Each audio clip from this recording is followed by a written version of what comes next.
Breaking news చూస్తున్నాం. ఏపీలో నైరుతి రుతుపవనాలు చురుగ్గా కదులుతున్నాయి. రుతుపవనాల ప్రభావంతో ఏపీలో తేలికపాటి నుంచి మోస్తరు వర్షాలు కురవనున్నాయి. ఉత్తర దక్షిణ కోస్తాలో 1-2 చోట్ల భారీ వర్షాలు కురిసే అవకాశం ఉందని వాతావరణ శాఖ తెలిపింది. సముద్రంలోకి 3 రోజుల పాటు వెళ్లొద్దని మత్స్యకారులకు అధికారులు హెచ్చరికలు జారీ చేశారు. ప్రకాశం, బాపట్ల, పల్నాడు, తూర్పు గోదావరి, అల్లూరి సీతారామరాజు జిల్లాలో ప్రజలు అప్రమత్తంగా ఉండాలని సూచించారు. కోస్తాంధ్ర తీరానికి ఆనుకొని సముద్ర ఉపరితలంపై బలమైన ఈదురుగాలులు వీస్తున్నాయి. గరిష్టంగా 55 కిలోమీటర్ల వేగంతో ఈదురుగాలులు వీస్తున్నాయి.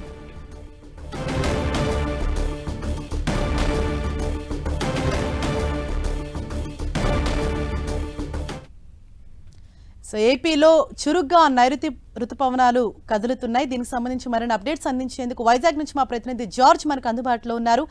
జార్జ్, ఏపీలో అంటే ఎన్ని రోజుల పాటు భారీ వర్షాలు పడే అవకాశం ఉందని చెప్తున్నారు? ముఖ్యంగా ఏ జిల్లాలకు అలర్ట్ ప్రకటించారు? ఎటువంటి సూచనలు చేస్తున్నారు?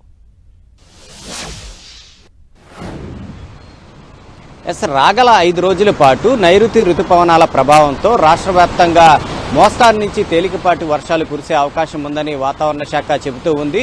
ఈ నేపథ్యంలోనే రాష్ట్ర వ్యాప్తంగా చూసుకున్నట్లయితే కనుక విభిన్న వాతావరణం అయితే నెలకొని ఉంటుంది. పగటిపూట ఉక్కపోత ఉష్ణోగ్రత ఉన్నప్పటికీ మాత్రం సాయంత్రం వేళలో చూసుకున్నట్లయితే కనుక భారీగా అయితే వర్షపాతం అనేది నమోదవుతూ ఉంది. నిన్న చూసుకున్నట్లయితే కనుక ఉత్తర కోస్తాంధ్ర జిల్లాల్లో చాలా చోట్ల కూడా దాదాపుగా 80 నుంచి 125 మిల్లీమీటర్ల వర్షపాతం అనేది చాలా చోట్ల కూడా నమోదైంది. ఇదే పరిస్థితి రాగల 5 రోజుల పాటు కూడా ఉండే అవకాశం ఉందని వాతావరణ శాఖ చెబుతూ ఉంది.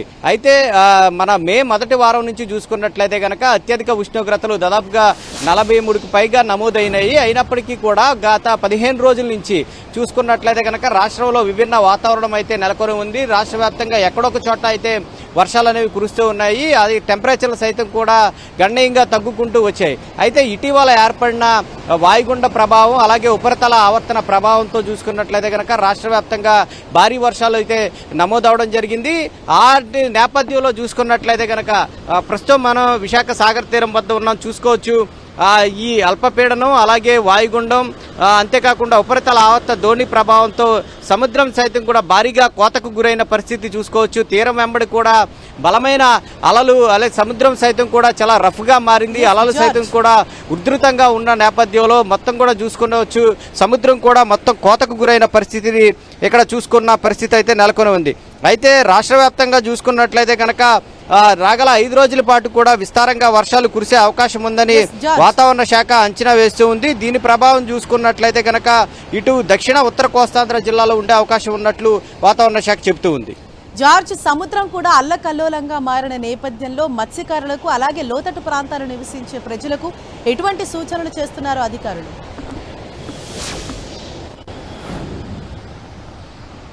లోతట్టు ప్రాంత ప్రజలు అలాగే తీర ప్రాంత ప్రజలు సైతం కూడా అప్రమత్తంగా ఉండాలని చెప్తూ ఉన్నారు. ముఖ్యంగా ఎగువన కురుస్తున్న ఈ నైరుతి రుతుపవనాల ప్రభావంతో ఎగువన కురుస్తున్న వర్షాల కారణంగా ఇటు గోదావరి నది అలాగే వంశధార నాగావళి ప్రాంతాల్లో వరద ముప్పు కూడా ఉండే అవకాశం ఉంది. కాబట్టి ఆయా ప్రాంతాల ప్రజలకు సైతం కూడా హెచ్చరికలు జారీ చేశారు.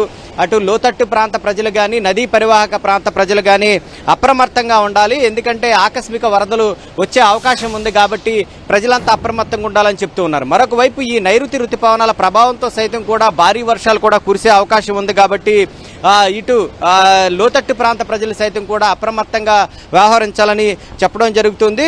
అయితే ముఖ్యంగా రాగల 3 రోజుల్లో చూసుకున్నట్లయితే కనుక ఇటు శ్రీకాకుళం, విజయనగరం, పార్వతీపురం, మన్యం, అల్లూరి సీతారామరాజు, విశాఖ, అనకాపల్లి, కాకినాడ, డాక్టర్ బిఆర్ అంబేద్కర్, కోనసీమ, తూర్పు పశ్చిమ గోదావరి జిల్లాలతో పాటు ఏలూరు, పల్నాడు, ప్రకాశం, నెల్లూరు, కర్నూలు, నంద్యాల, అన్నమయ్య జిల్లాల్లో అక్కడక్కడ తేలికపాటి నుంచి మోస్తరు వర్షాలు కురిసే అవకాశం ఉన్నట్లు వాతావరణ శాఖ చెబుతూ ఉంది. గడిచిన 24 గంటల్లో చూసుకున్నట్లయితే కనుక విజయనగరం జిల్లా గుర్లాలో 87 సెంటీమీటర్లు అలాగే వేపాడులో 79 సెంటీమీటర్లు అలాగే విశాఖలో సైతం కూడా 120 మిల్లీమీటర్లు చూసుకున్నట్లయితే ఈ వర్షపాతం అనేది నమోదవడం జరిగింది. ఇదే పరిస్థితి రాగల 5 రోజుల పాటు కూడా కొనసాగే అవకాశం ఉందని చెప్తున్నారు. ఎందుకంటే నైరుతి రుతుపవనాల ప్రభావంతో రాష్ట్ర వ్యాప్తంగా కూడా మోస్తారు నుంచి తేలికపాటి వర్షాలు 1-2 చోట్ల కూడా భారీ వర్షాలు అయితే కురిసే అవకాశం అయితే కనిపిస్తూ ఉంది. అయితే ఇటీవల ఏర్పడిన ఈ అల్పపీడనం తీవ్ర వాయుగుండంగా మారింది. ప్రస్తుతం అది బలహీనపడి తీవ్ర అల్పపీడనంగా కొనసాగుతూ ఉన్న నేపథ్యంలో చూసుకోవచ్చు సముద్రం అంతా కూడా చాలా రఫ్ గా మారింది. సముద్రం సైతం కూడా కోతకు గురవుతుంది. కాబట్టి రాగల 3 రోజుల పాటు సైతం కూడా ఏపీ వ్యాప్తంగా విస్తారంగా వర్షాలు కురిసే అవకాశం ఉన్న నేపథ్యంలో ప్రజలంతా అప్రమత్తంగా ఉండాలి. లోతెత్తు అలాగే తీర ప్రాంత ప్రజలు సైతం కూడా అప్రమత్తంగా ఉండాలని వాతావరణ శాఖ చెప్తూ ఉంది.